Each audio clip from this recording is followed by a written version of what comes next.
In occasione della conferenza stampa di questo sabato pomeriggio, allo Stadio Seneto, a partire dalle ore 16 del patron Giuseppe Deni, si sveleranno i piani societari per la prossima stagione di Serie D e magari sarà anche l'occasione per presentare i nuovi compagni di viaggio. Lo stesso Deni in questi giorni sta oppure avrà limato alcune trattative interessanti, ma al momento non si registra alcuna concretezza.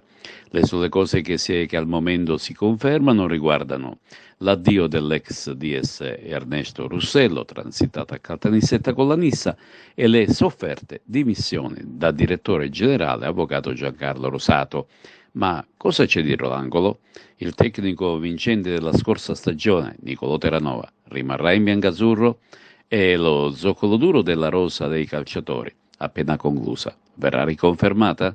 Tutti interrogativi che sul web stanno facendo la parte del leone, con previsioni più o meno azzardate dei tifosi di fede acragantina. Una cosa è certa, a decidere tutto non sarà solo Deni, ma anche chi lo potrà affiancare in questa nuova avventura calcistica. Dunque, in poche parole, ed è facile dedurlo, chi verrà in Acragas potrebbe pretendere di portare in biancazzurro una intelaiatura bella, pronta e collaudata. In conferenza stampa, sempre se ci saranno delle novità, verranno svelate le nuove strategie.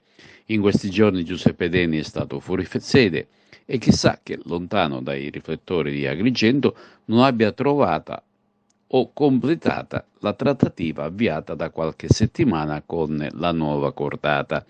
La perdita del direttore generale Giancarlo Rosato, storico protagonista dell'Acregas negli ultimi anni, non è cosa da poco e ciò non passa inosservato. Infatti la paura di tutto l'ambiente è che potrebbe essere l'inizio di un esodo di tanti vecchi amici di viaggio, da sempre al capezzale biancazzurro. L'augurio di tutti è che Rosato possa ritornare sui propri passi e che lo strappo possa essere ricucito. Ancora qualche ora e si conoscerà il destino dell'Acregas per la prossima stagione di Serie D.